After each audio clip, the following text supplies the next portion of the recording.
Olá pessoal, eu creio já ter feito vídeos aí a respeito desse tema, mas vira e mexe ele volta à tona, né? A questão do aborto, né? Se seria legal, se não seria legal, é uma questão de escolha própria, é uma questão de saúde pública, é uma questão do Estado. O que seria recomendado isso? Pela posição, digamos, usando aí Maquiavel aí, até usando também o utilitarismo, né, questão da maioria, né, enquanto tivermos a maioria no Brasil governados por cristãos, algo que particularmente eu sou a favor, de conservadores, né, essa pauta não vai para frente e ainda bem que não vai, né? Até agora eu estou dando opinião segundo o achismo e tal, mas creio ainda sermos maioria, sabe? Então você querer...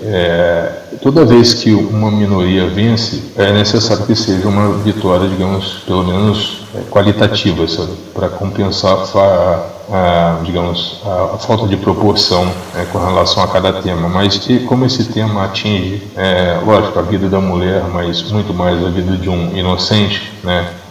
O primeiro princípio, e o pouco utilizado na reflexão a respeito disso, é que, partindo do pressuposto da existência da alma, né, segundo a maioria das correntes, eu creio que todas as correntes espíritas e segundo o próprio cristianismo, né, essa existência da alma, né, e essa incógnita, essa interrogação que existe sobre o tema, como seria dado isso, né, quando nasceria essa alma, né, então a partir de qual momento, sabe? Será que no momento da fecundação? Porque uma coisa é discutir a existência da matéria, né, o ser humano enquanto matéria, e outra coisa é discutir a existência do ser humano enquanto alma, né? Eu não sei se a corrente, aí falta, né, que carece de informações, a corrente marxista se debruçou sobre esse assunto, creio que não, por serem materialistas, e esse movimento de minorias aí pró-aborto pertence à bolha marxista, então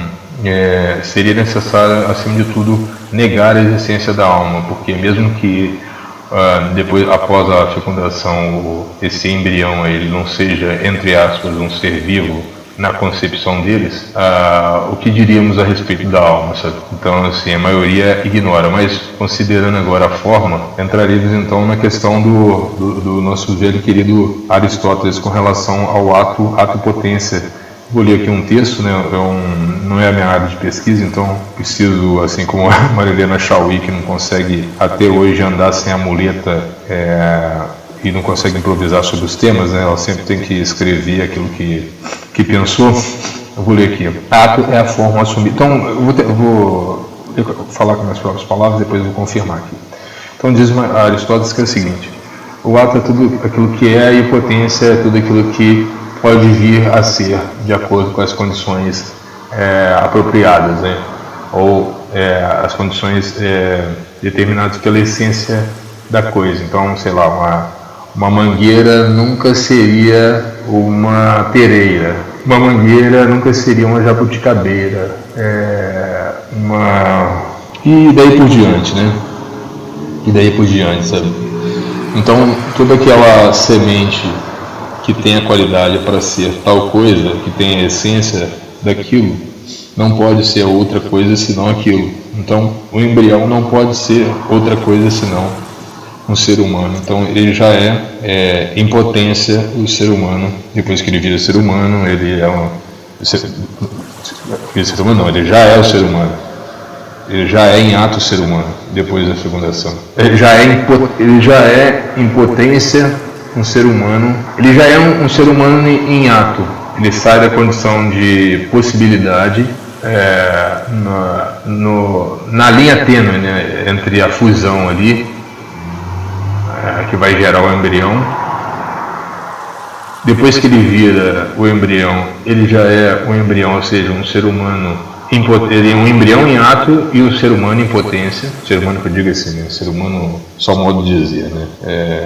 Digamos, separado é um modo de dizer, separado daquela do óvulo e do espermatozoide, vamos dizer assim, né?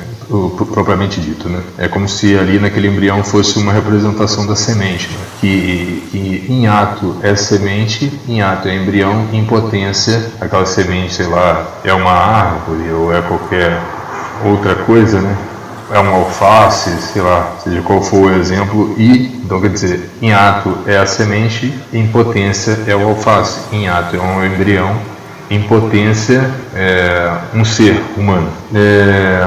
E aí as coisas vão se modificando, né? Aí é uma criança, em ato, em potência, um jovem, e aí um jovem em ato, em potência, um adulto em ato, em potência, um velho em ato, em potência. Aí vai entrar em outra questão, que seria outra do universo invisível, né? Que seria a perda da matéria e o alcance aí da permanência da alma e espírito, né? E isso seria matéria de outro levantamento, né? Outro estudo. Mas agora, indo para o que tem de material já pronto, já de cabeça, temos também o juramento original do pai da medicina, não vou lembrar o nome agora, mas que ele diz que não devemos, ele aconselha, né, através desse juramento. Esse juramento, é claro que foi modificado com o tempo, né, para agradar, a gente sabe quem, a militância,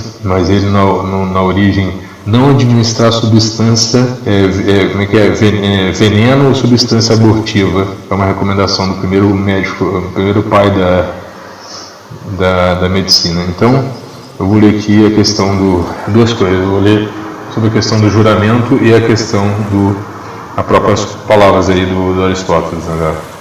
Então, o ato é a forma assumida por um ser em um determinado momento. Sua realização, atualização da potência, segundo um fim inerente ao ser. É uma forma assumida por um ser em um determinado momento.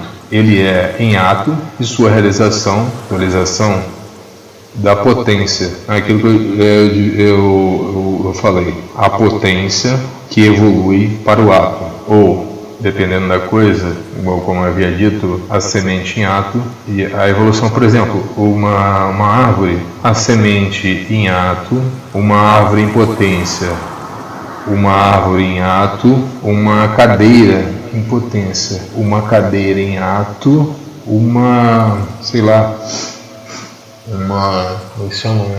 madeira lá, um combustível lá, um carvão em potência, né? Um residual em potência, um carvão em ato, cinza em potência, cinza em ato, aí depois da cinza eu não sei, mas segundo o fim, né, eu sei. Potência é aquilo em que é possível algum ser se transformar em virtude desse fim próprio. É aquilo que eu havia dito, sabe? Potência é tudo aquilo, é a essência daquilo que ainda não é, mas pode vir a ser. Nessa explicação aqui o ato não está muito claro, não, sabe? Mas a potência está bem clara. Assim, uma semente é uma potência da árvore, ou seja, assim, uma semente em ato é uma potência da árvore, a árvore em ato é uma potência da cadeira, a cadeira em ato é uma potência, sei lá, um carvão, o carvão em ato é uma potência de cinza, a cinza em ato é uma potência de não sei o que. Vamos ver aqui. Potência. Aí vamos aqui. O que é tornar-se algo? Reformulando essa questão, poderíamos perguntar assim: o que é mudança? Aristóteles respondeu a essa pergunta com a teoria do ato e potência.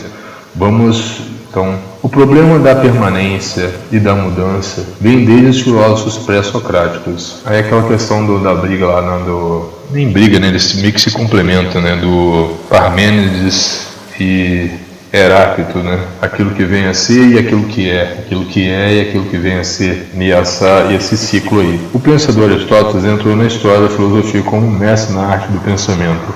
Na teoria sobre o ato e potência, ele foi o pioneiro em estabelecer o ato, aquilo que é, enquanto para a potência ele formulou a categorização do poderia vir a ser. Para o tema também dos filósofos gregos Parmênides, movimento era apenas uma ilusão dos nossos sentidos. Isso aí é muito interessante, né? Aquilo que é aquilo que não é, não é. Aí vamos ver o que ele diz. Pois, se houvesse as coisas deixariam de serem elas mesmas. Tudo é eterno. Então aquele negócio, né? Se tudo é questionável, se nada é, aquilo que você me diz também é questionável. Então aquilo que você me diz Não é, então é necessário que algo seja, segundo Parmênides. Agora já é aquela questão que eu já vou antecipar do rio lá, né?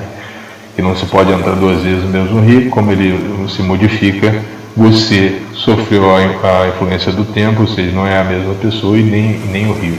Já para Heráclito, tudo está em constante movimento, pois as coisas mudam e nada dura para sempre. Platão tentou conciliar a teoria desses dois filósofos com a teoria do mundo dos sentidos e do mundo das ideias. O mundo das ideias, então, eu não estou lendo aqui não, agora, pelo que eu vi, o mundo das ideias lá do que eu cheguei a ver seria esse mundo perfeito, esse mundo que é, e o mundo dos sentidos seria aquilo que a mera imitação, né? Então, todo o trabalho humano para aquilo é diferente, é o mundo das aparências, né? É aquilo que não é. Vamos ver aqui, no mundo dos sentidos tudo está em constante mudança e não é eterno. Principalmente se não é eterno, sabe? Para que algo seja, é preciso que seja eterno. Então, se no mundo dos sentidos não é eterno, assim como a transformação, né, do embrião, da criança, do embrião, do feto, da criança e do jovem, né, do adulto e do velho. Então, assim, essa mudança constante que não é eterna, este é o mundo que habitamos. Já o mundo das ideias, nada muda e tudo que existe é eterno, são as ideias das coisas, e por isso o mundo dos sentidos é abstrato. Aristóteles também, nebuloso aqui, Aristóteles também retorna esse problema. O mundo das ideias de Platão é a cópia daquilo que os nossos sentidos fornecem. Retorna esse problema, já que para ele o mundo das ideias de Platão é uma cópia daquilo que os nossos sentidos fornecem. Isso é, todo conceito ou ideia que temos das coisas primeiro passou pelos nossos sentidos. Por exemplo, só formamos uma ideia de cadeira após termos um contato com vários tipos de cadeiras. Meio que Aristóteles não tinha especulado sobre isso, mas é interessante. Ele inverteu a questão. Em vez da cadeira ser dos sentidos e influenciar na nossa ideia de cadeira, ser do sentido não, desculpa, ser do mundo das ideias, e através do mundo das ideias e por lembrança e recordação você ter acesso à cadeira e aí reproduzir a cadeira, mas lógico, com deficiência, mas a partir do mundo das ideias, Aristóteles inverteu. Para ele diz que não há nada, não sei se essa frase é dele, né? Não há nada que exista na mente que não tenha passado pelos sentidos, mas vamos ver se ele diz isso aqui. Isso tudo conceito, a ideia que temos das coisas, primeiro passou pelos nossos sentidos, isso mesmo. Por isso, só formamos a ideia de cadeira após termos contato com vários tipos de... Acho que aquele exemplo também do unicórnio, né? Por que formamos a ideia do unicórnio? Porque nós temos a ideia do chifre e temos a ideia do cavalo. Chifre, cavalo, unicórnio. Agora, se não tivéssemos nem a ideia do chifre nem do cavalo, não teríamos a ideia do unicórnio. Mesmo que o unicórnio existisse em algum outro lugar, sabe? É necessário passar antes pelo sentido, né? Aristóteles tentou questionar a realidade em si, procurou analisar a realidade que não muda. Entende que o movimento existe e que está dentro da própria coisa, mudando sua forma, mas não sua matéria. As coisas mudam a forma, mas não mudam a matéria. É aquela questão do ato, a manifestação atual do ser. Aquilo que ele já é, por exemplo, a semente é um ato, uma semente. A potência, as possibilidades do ser, a capacidade de ser aquilo que ainda não é, mas que pode vir a ser. Por exemplo, semente em potência, árvore, aquilo que eu havia dito mesmo, de cabeça. Então, tem aqui uma ilustração, uma semente que pode virar árvore, a árvore que pode virar uma mesa, e a árvore também, ela pode ou dar frutos, ou virar uma mesa, ou virar uma casa, e assim por diante. A semente em ato, ou seja, aquilo que já é uma semente, mas em potência, isso é, ela se coloca numa terra boa e ter todas as condições suficientes para se desenvolver, pode tornar-se uma árvore. A árvore em ato continua uma árvore, mas ela pode tornar-se, com a ajuda de fatores externos do homem, por exemplo, um lápis, uma mesa. Aí vai estar naquela questão da causa eficiente, né? Causa tarará, quer ver? Não sei se vai chegar nesse ponto aqui. Matéria, forma, né? Que matéria forma, por exemplo, princípio determinado dos seres, mas que determinável pela forma. Aqui é o princípio indeterminado dos seres, mas que determinável pela forma, isso é a matéria. A forma é o princípio determinado em si próprio, mas que é determinado em relação à matéria. O princípio determinado em si próprio, mas que é determinado em relação à matéria. Então, ele depende da matéria, um princípio indeterminado dos seres, mas que determinável pela forma. Novo exemplo, vamos explicar um pouco melhor. Um brinco de ouro tem a forma de cruz. Ele pode ser derretido, ser constituído num anel, como um brilhante em cima. Notamos, portanto, que a forma mudou de brinco para anel, mas a matéria é a mesma. Entendeu? A forma muda, mas a matéria é a mesma. Então, existe, acho que através disso que ele chegou no conceito de essência, né? Existe quase que uma essência imutável ou quase imutável. Mas eu acho que deu para entender. Mas para que dar essa volta toda para explicar? Essa questão aí do aborto, dessa polêmica toda, envolve justamente essa ideia do ato de potência, que estão aí discutida tanto pelo Parmênides, tanto pelo Heráclito, tanto por Aristóteles e tanto por Platão, que soluciona de uma vez por todas essa questão. Então, essa evolução do bebê que pode ser, que tenha a capacidade de ser, não pode ser assim como a semente, né? Aí entraria outras questões também, que seria o quanto valeria, qual seria o preço de uma vida humana, né? Aí seria bom até ver o Etienne de La Boétie, não? Peraí, só um momento, peraí. Eu esqueci o autor. Não é o Etienne de La Boétie. Peraí, só um pouco. Custei, mas achei. Pico della Mirandola. Eu já li um tempinho já, mas ele começa, cara, falando sobre o homem, exaltando a questão do homem. O livro significa a dignidade do homem. Interessantíssimo. Vou tentar achar aqui o texto específico. Abraço. Diz assim: a título de elucidação, descortino de leve ante aos olhos do leitor o panorama conceitual que envolve o valor do homem. De recente fui protagonista de uma ação judicial que pleiteava para meus clientes.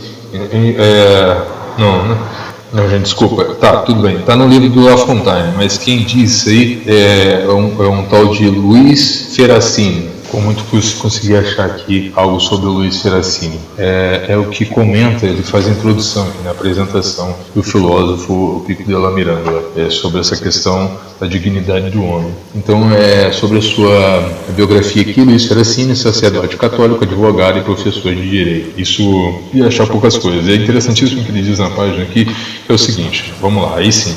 A título de elucidação, descortino de leve ante os olhos do leitor o panorama conceitual que envolve o valor do homem. De recente fui protagonista de uma ação judicial que pleiteava para meu cliente indenização patrimonial e moral pela morte acidental de vários parentes seus que tinham sido vitimados por um veículo federal. Após muitos anos vem a decisão do juiz. Dela se conclui que o valor monetário equivalente à vida humana gira em torno de 100 mil reais, eis o valor atual. Até agora pensamos que se tratava de algo inestimável, ou então que fosse simbolizado em valores mais representativos. A título de piada, em sala de aula, eu disse aos acadêmicos de direito: se alguém acidentalmente tirar a vida na estrada de um peão de fazenda e do cavalo que ele cavalga, então a viúva receberá como indenização pela perda do esposo 100 mil, mais o falecimento receberá 180 mil, que era o valor do cavalo de raça. Creio que o leitor já entendeu minha mensagem.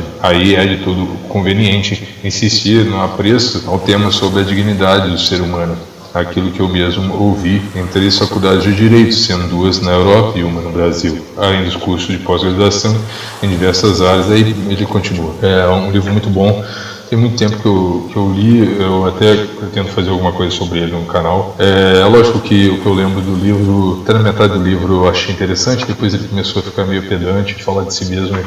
Depois eu acabei achando que fosse mais um elogio ao próprio pensamento do que propriamente ele. Eu achei que ele destoou um pouco do tema da metade do livro para lá, mas carece de uma nova leitura. Mas é só para ilustrar essa importância do homem, essa importância inestimada do homem, esse valor inestimado do homem, que ele até brincou ali, né? Como pode um cavalo de raça valer mais do que um homem, a vida de um homem. E aí essa reflexão que que essas doutrinadas, que essas abortistas fazem esse descaso, né? São as mesmas que protegem, digamos, a Amazônia, são as mesmas que aderem ao não consumo de carne, ao veganismo e suas subdivisões aí, são as mesmas que causam calor e barulho com relação ao aborto. Então, cabe aí a reflexão de Aristóteles, do Platão, dos pré-socráticos, cabe a reflexão também de Pico della Mirandola, cabe uma reflexão geral, porque o que está em jogo a mulher teve a possibilidade de escolha, né, de fazer ou não sexo, assim como o homem também fazer ou não, mas não é da sua alçada, ela não deve ser o juiz de uma inocência, entendeu? Ela não tem o direito e a posse sobre ele, ela só foi um instrumento desse ser, mas ela não tem posse, digamos, de vida, de sentença sobre esse serzinho que em potência já é humano. Isso sem questionar a questão do nascimento da alma. Então ficou longo e às vezes talvez até complicado o vídeo. Desculpa aí os travamentos aí, as interferências aí, dissonâncias aí, os ruídos, mas a proposta é melhorar com o tempo. Então é um tema que eu já havia pesquisado, mas pode ser que eu volte nele ainda, lendo mais alguma coisa sobre, inclusive novamente o Pico della Mirandola, que eu indico bastante. É isso aí, até mais e forte abraço.